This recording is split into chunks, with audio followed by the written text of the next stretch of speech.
Paladin versus Tyrande. You give me strength. My blade burns with holy fire.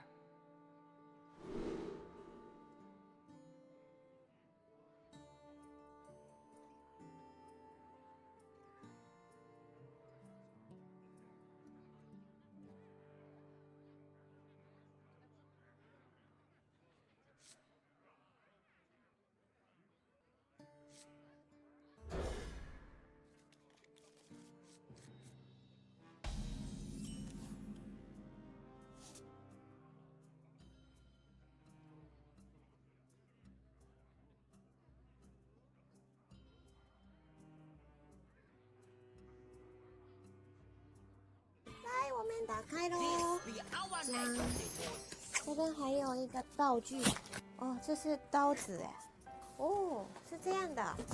真空 based view bots. However, as soon as I clicked on the link, go to nordvpn.com. Art and age. Deborah would confide in Gemma about her mental health struggles, and Gemma would confide in Deborah about her house. Deborah really did feel like the sister she was supposed to have. But their relationship was about to change drastically.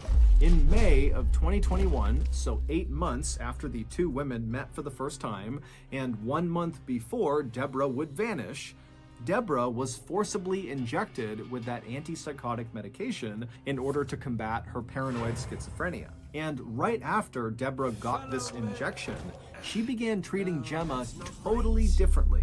She basically stopped communicating altogether with Gemma, and then in the rare times she would text Gemma, it was just to berate her about being a hoarder or being too messy and sloppy.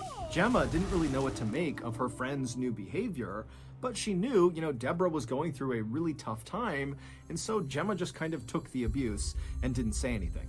When Gemma did try to talk to Deborah by asking about the renovation project, which was quickly approaching on the horizon, Deborah would tell Gemma not to talk about it, that it was too stressful and just don't bring it up again. And then one day, Deborah just called Gemma out of the blue and said, "I'm not funding the renovation anymore, it's over, you're on your own." Gemma felt totally devastated and pleaded with Deborah to please reconsider. But Deborah was not about to change her mind, and in fact, on this call, she would tell Gemma, hey, you should just sell your house. And in fact, until you sell your house, don't contact me. And then Deborah hung up. Gemma didn't know what to do. She felt like she really could not sell her house because it was kind of like a family heirloom that had been passed down for generations, and so it just felt wrong to sell it. But on the other hand, without help, she would never have enough money to fix the house up. And so she was totally stuck, and she felt like her only option was to go to Deborah and have one more conversation and just really plead her case and see if maybe there was some chance Deborah would change her mind. So, on the morning of June 11th, 2021, so this is the day that Deborah goes missing, Gemma showed up on Deborah's porch and rang her doorbell. She arrived just after David had left for work. A few moments later, Deborah slowly made her way to the door. She opened it up. She saw Gemma out there and asked, what's going on?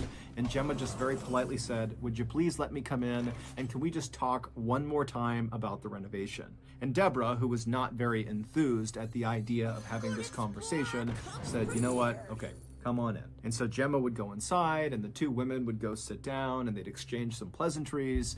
And then at some point, when there was a break in the conversation, Gemma brought up the renovation. She had actually written out this whole speech about how incredible Deborah was, and how these renovations, if they went through with them, would mean so much to her, Gemma, and her family.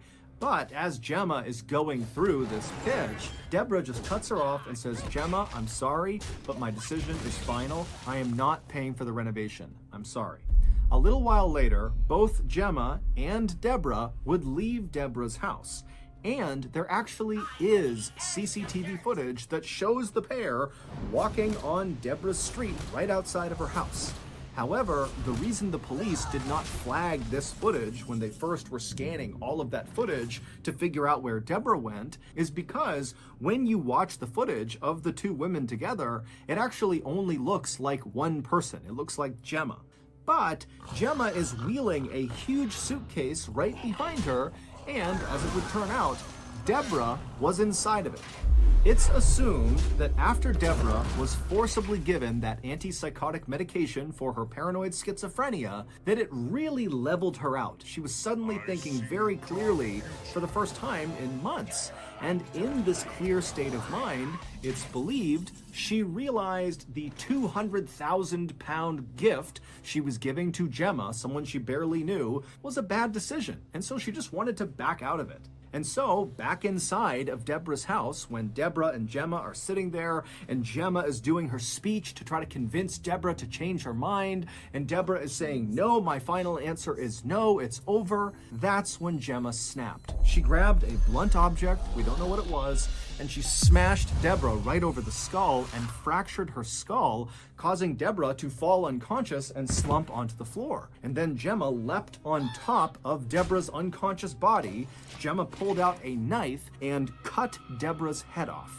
And then afterward, Gemma cleaned up all the blood in the house and then stuffed Deborah's body and head into that big suitcase. And then after Gemma stole several legal documents and a copy of Deborah's will, she walked out of Deborah's house with Deborah in the suitcase behind her. Gemma would walk with Deborah all the way back to her house, and then she would leave the suitcase, with Deborah still inside of it, in her backyard. She would just leave it there for 2 weeks, and then after those 2 weeks, Gemma would take the suitcase again, still with Deborah's body inside of it, and transport it 250 miles away to a seaside town where she would dump it. And in that seaside town, some vacationers would discover Deborah's body and call it in to the police. On July 6th, 2021, police would arrest Gemma on suspicion of murder.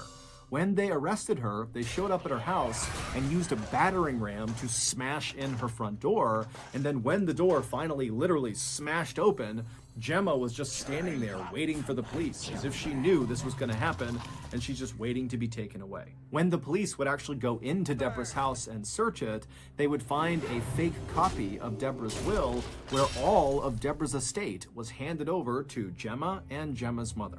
In October of 2022, Gemma was found guilty of murder and sentenced to life in prison with a minimum term of 34 years. To this day, Gemma insists she did not kill Deborah. So that's going to do it. If you got something out of this episode and you haven't done this already, in your will, give the like button a treasure map to a pot of gold. But replace the gold with a $6 gift certificate to Blockbuster. Also, please subscribe to our channel and turn on all notifications so you don't miss any of our weekly uploads. We have a podcast called the Mr. Ballin Podcast that puts out brand new exclusive stories on Monday mornings, and on Thursday mornings, we put out the remastered audio of our best YouTube videos. Again, it's called the Mr. Ballin Podcast, and it's available exclusively on Amazon Music. Consider donating to our charity. It's called the Mr. Ballin Foundation, and it provides support to victims of violent crime as well as their families. Monthly donors to the Mr. Ballin Foundation Honor Them Society will receive free gifts and exclusive invites to special live events. Go to mrballin.foundation and click on Get Involved to join the Honor Them Society today. We have 2 additional YouTube channels, Mr. Ballin Shorts and Mr. Ballin en Espanol. We put out near daily content on TikTok, Facebook, and Snapchat. All of those pages are just called Mr. Ballin. If you want to get in touch with me, please follow me on any major social media platform and then send me a direct message. My username is just @Mr. Ballin, and I really do read the majority of my DMs. Check out our merch at shopmrballin.com, and if you have a story suggestion, please submit it to our subreddit, just called Mr. Ballin. It's linked in the description below. So, whether I see you on Twitter, Instagram, TikTok, Reddit, YouTube, Facebook, other YouTube channels, the podcast, wherever, just know that I really appreciate your support. And until next time, that's going to do it. See ya. In the winter of 1985, a large American black bear was wandering through a forest in Georgia when it saw something strange lying out on the forest floor. Interested, the bear wandered over and began pawing at it and slashing at it, until finally the bear ripped this thing open, and immediately this strange, flowery smell filled the air. Less than 10 minutes later, that bear would experience something that literally no other living thing on Earth has ever experienced. And that is just the beginning of one of the strangest stories that's about to take the world by storm. because a major motion picture has been made about this bear that's going to be released in February of 2023. But before we get into this totally bizarre story, if you're a fan of the strange, dark, and mysterious delivered in story format, then you've come to the right place because that's all we do, and we upload once a week.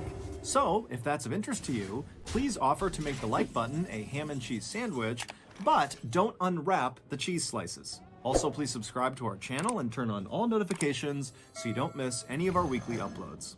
Okay, let's get into today's story.